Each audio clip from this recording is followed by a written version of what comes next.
Welcome back to our discussion of who should die and who should stay alive so that the show would make any kind of narrative sense. I'm not going to make predictions or give odds, but talk about what would be narratively satisfying for the characters. So let's start with a tricky one, Bran's arc. Bran's arc is about feelings, self, and humanity. He starts out as a cute kid who has big dreams of becoming a knight and has one significant hobby, which is to climb. His fall at the end of the first episode made both of those things impossible. He can't climb and he can't be a knight now, so both his favorite thing to do and his dream for his future are gone, which kind of shatters his entire sense of self. After the fall, he keeps saying that he would rather be dead, which is the ultimate loss of self. Through the series, Bran lost his ability to feel. In the beginning, he stopped feeling his legs, which put him on a journey to stop feeling anything else. He doesn't mean for it to happen when he first goes on the journey. It goes because it gives him a new sense of purpose, which is vital to any kind of sense of self. But it's important to notice that even with this new purpose of getting to the place where the three-eyed raven is, he didn't give up yet on his old purpose, his initial purpose.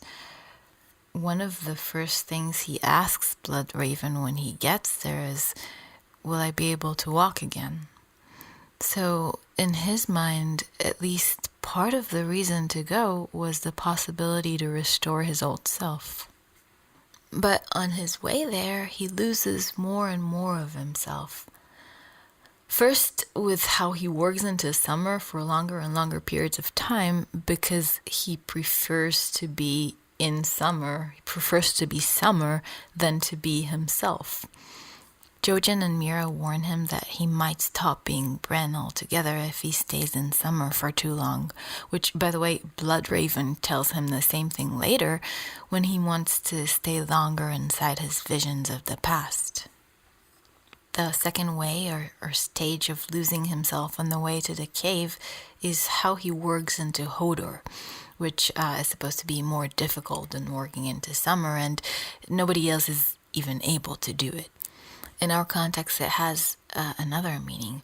Summer has always been an extension of Bran, so even if he becomes Summer, he doesn't lose himself completely. But Hodor is a different entity, a separate entity, which makes it worse. Now, the heaviest part of his loss of self is, of course, when he fully becomes the three-eyed raven. Now he's not just not Bran, but also not really human. His robotic new self is completely devoid of feelings, along with an identity. It's hard for us viewer to care about Bran when he's like that, and that's why we kind of hope that this is not going to be a permanent state. Some of us were expecting and hoping that this meeting with Jaime will trigger his old self to come back. But then again, Jaime's not a part of Bran's old self. He was just responsible for its destruction. But I think the expectation itself makes sense.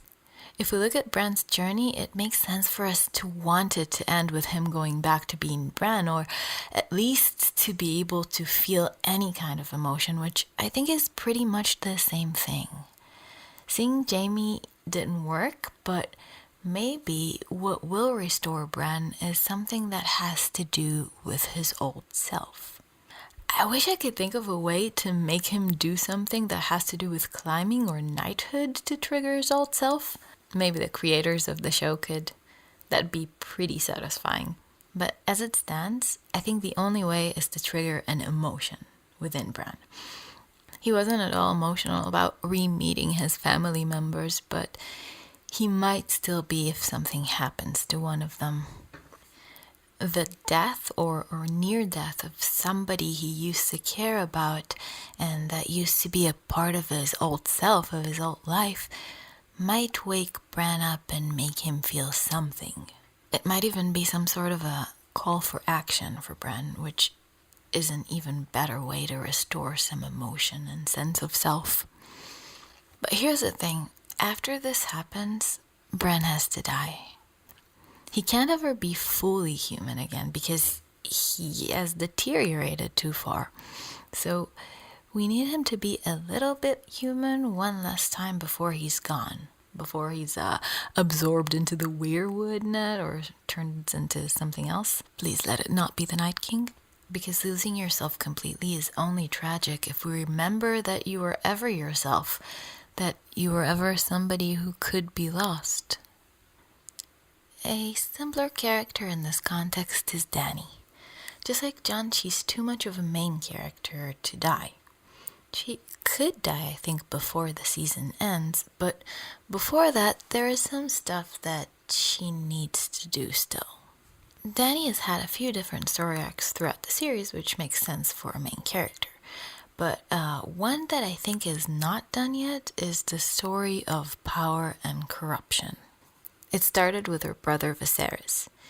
His way of seeking power was absolutely corrupt, and specifically, he was willing to sell Dany and, by his words, let every Dothraki and their horde rape her and their horses too, and all that to get the throne. He died because he was corrupt and stupid about it, and Dany first gained power thanks to Drogo loving her. But even that seeming purity was not void of manipulations, which she was already using against Drogo. Anyway, through her gaining of power, she did do some pretty horrible things and hurt a lot of people. She killed all the monsters indiscriminately and even fed one of them to her dragon, and he was chosen pretty randomly. Her dragons, which are the source of her power, burned that little girl before she locked them up. She executed that advisor of her in Marine, and most recently she burned the Tarleys alive. Now, I know that plenty of our characters did terrible things, but what was different with Dany is that every time she did, it was pointed out and highlighted as such. She was being made to be held accountable by the viewers, and the comparisons to the Mad King and her brother were pretty heavy-handed most of the time. So we viewers were trained to notice these things in Dany, to notice that even though she's portrayed as a positive character, all in all, it might not stay that way. She has been navigating on a finer and finer line. That said, Dany has never had to choose in a really meaningful way. I think her arc needs to culminate into a choice to grab her ultimate goal of power, which is the throne, through a meaningfully corrupt action, or to give it up. Sam asked Jon in the first episode just that, so this should be the choice that she will have to face and will have to finally make it for good.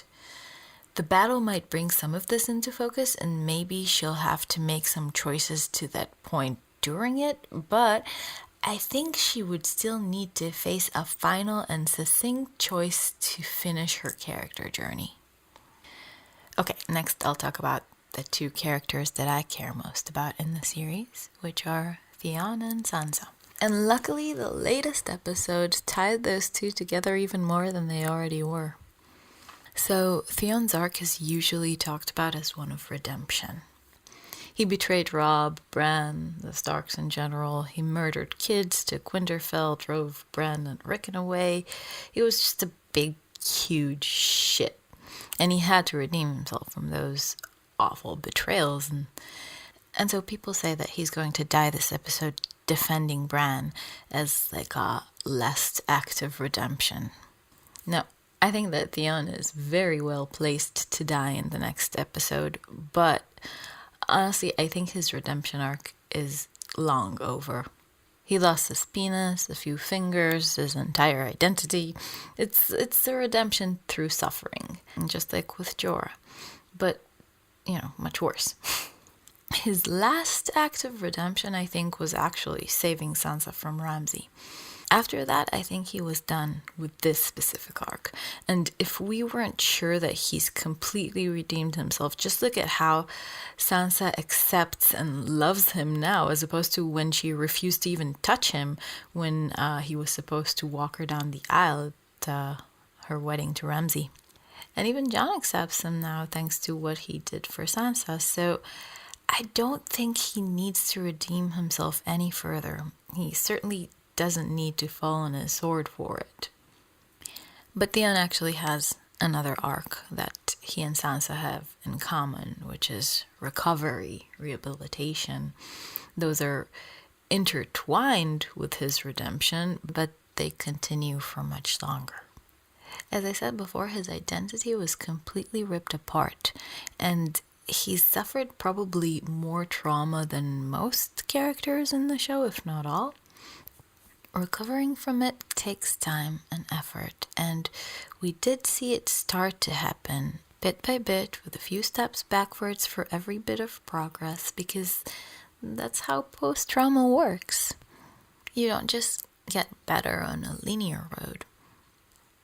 But in any case, he's significantly better now than he was on season 5 when they were escaping Ramsay.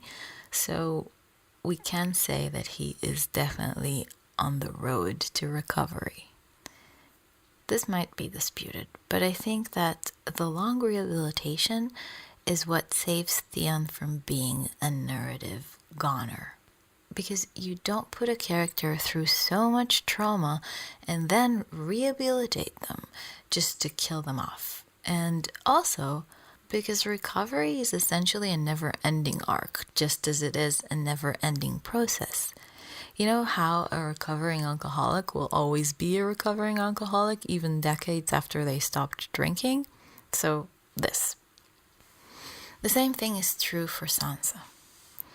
She's had a few different and complicated arcs that I won't get into right now because that will take hours, but she definitely went through some serious recovery of post-trauma. I would claim that she and Theon are the characters that changed the most from what they started out as, and that have gone through several intricate stages of their character's development. So, again, you can't put your characters through so much without the process resulting in something that's a bit more than death. The point I'm trying to make about both of them is that at the end of your recovery, or at least the closest thing to its end, because you'll always be recovering, but at the sort of end of your recovery is when you can start to live. That's when life actually starts anew. And death would kind of negate that.